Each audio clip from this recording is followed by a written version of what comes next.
Haha, Tier 1 wrestling fans! I am longtime independent wrestling fan Robert. Empire State of Mind was a pretty good show, as was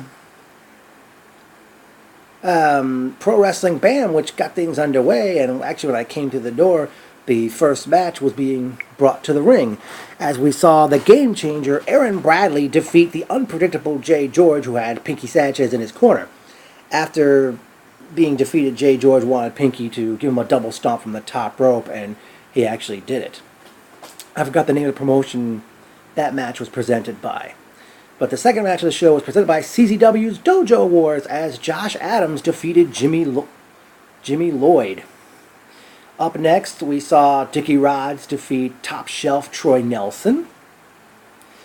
Then we saw the vulgar display of brutality, Jason Karloff, and I forgot the other guy's name, as they defeated AJ Evers and Vinny Pacifico. I think the vulgar display of brutality should definitely get booked in other companies. They were very good. Up next was a four-way matchup. We saw Christian Casanova defeat American Nightmare Logan Black, Little Guigo, and Brick Mastone to retain. I'm trying to think of the name of the championship. I know it's coming. Yeah,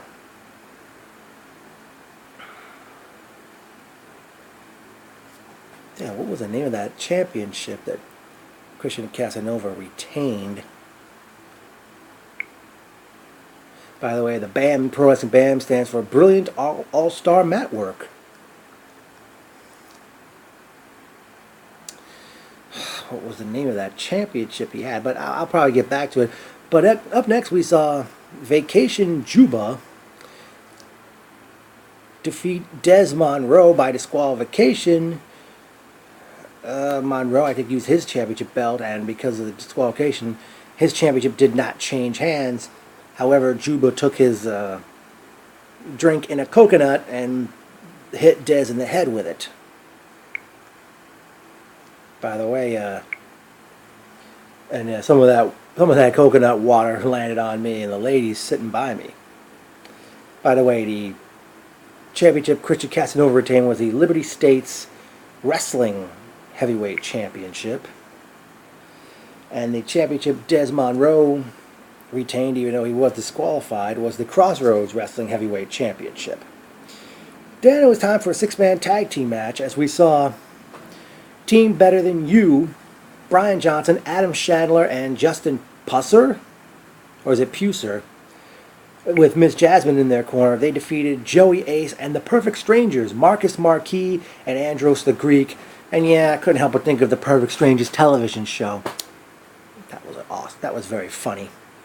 After the Team Better Than You was victorious, Miss Jasmine took the microphone, issued an open challenge. Out came the baddest woman on the planet, Bonesaw Jesse Brooks, and they had a match, and Bonesaw Jesse Brooks defeated Miss Jasmine by submission.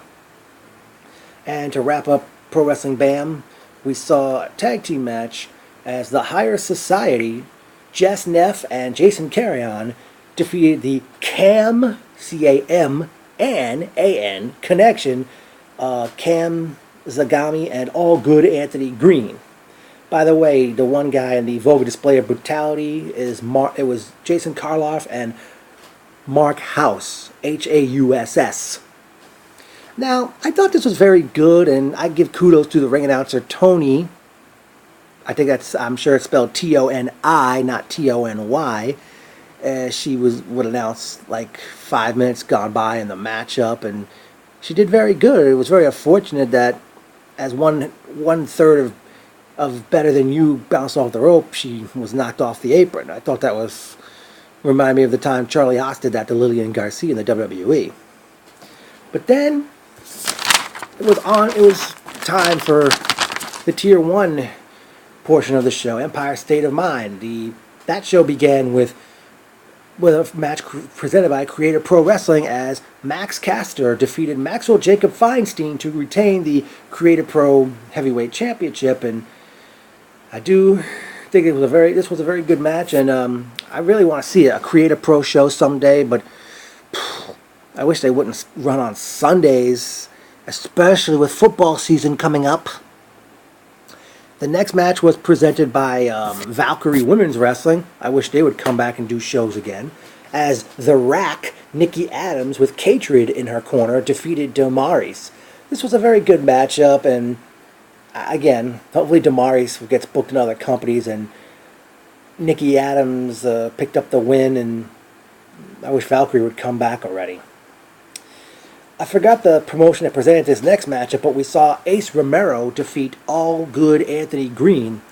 And during this matchup, Federated's leader, Mr. Martinez, comes out, and he's like telling Romero to get out of the ring, and Romero is trying to give kudos to Green for giving him a good match, and they shook hands, and then Martinez did not look happy, and I'm not sure where that. I'm guessing. I guess that's maybe foreshadowing something.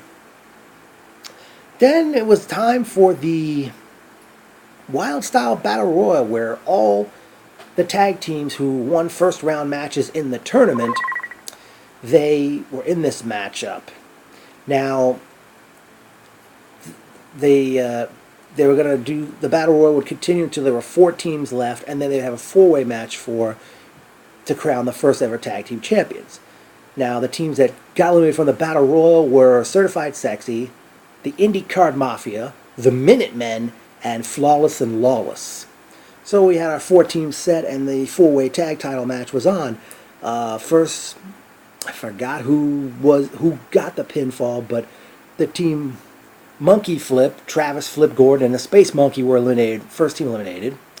At one point during the match, the Breakfast Club's CPA was carried to the back by the referees, and I don't know if he had injured himself or what happened, but Francis Kipling Stevens eventually pinned one of the Heavenly Bodies to eliminate them from the match.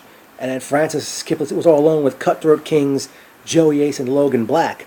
It should be noticed, during this matchup, the referee ejected Juba from ringside, but not Connor Claxton. Eventually, CPA comes back, and then, but it was all for naught as the Cutthroat Kings, Joey Ace, and Logan Black won the matchup, and as a result are the first ever Tier 1 Tag Team Champions.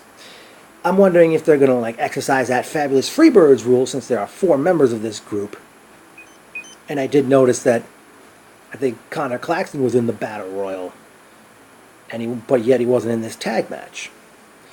Intermission commenced at that point, and then we had our intergender matchup, which saw Mark House accompanied to the ring by Jackson Smart to take on Bonesaw Jesse Brooks.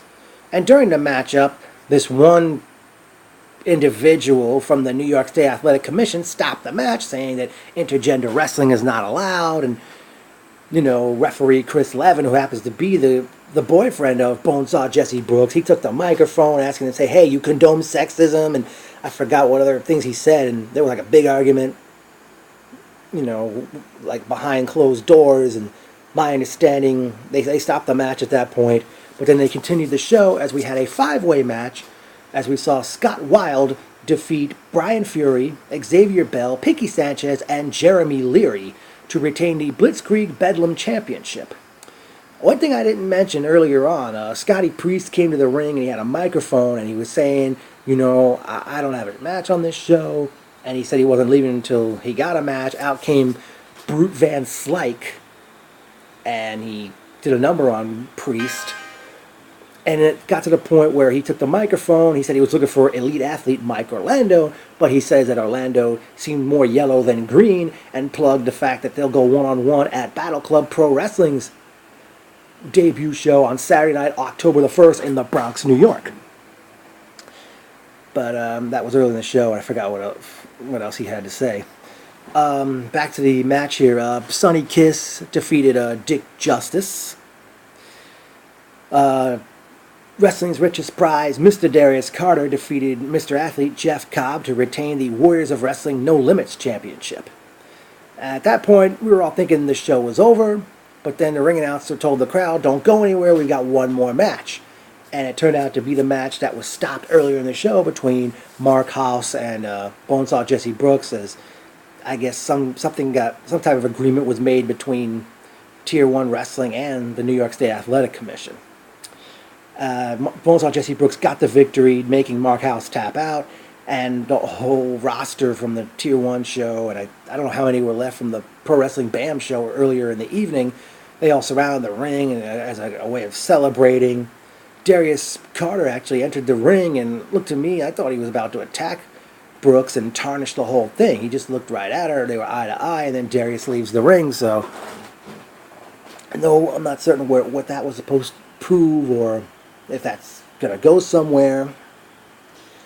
And eventually, that ended the night, the historical night for Tier 1 Wrestling.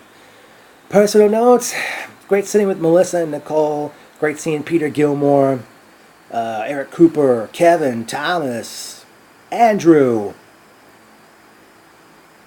Unfortunately, the crowd wasn't very big, due to House of Glory running in Queens the same night, and the fact that it's SummerSlam weekend. And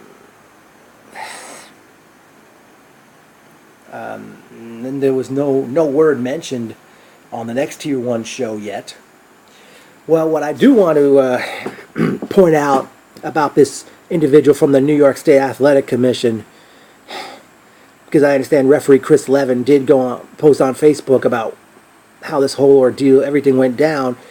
And Chris, kudos to you, man, for putting your foot down about this. I mean, I think that douchebag needs to be removed from the State Athletic Commission. I think if the respected Billy Caputo had been in attendance for this show, that would not have happened. I mean, that shithead shouldn't even be allowed to come back to even buy a ticket to see the shows.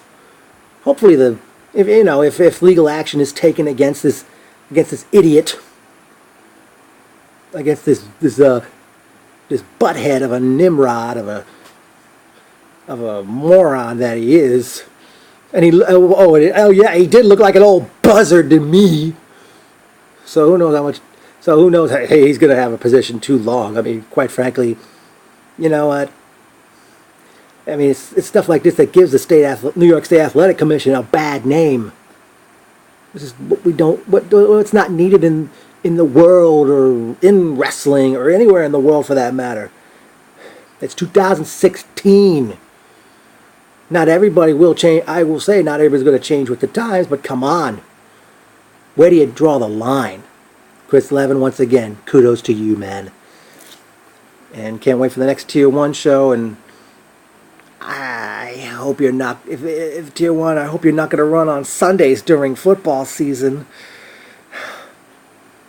And, Friday shows are tough for me to make. So hopefully, Tier 1's going to keep thriving.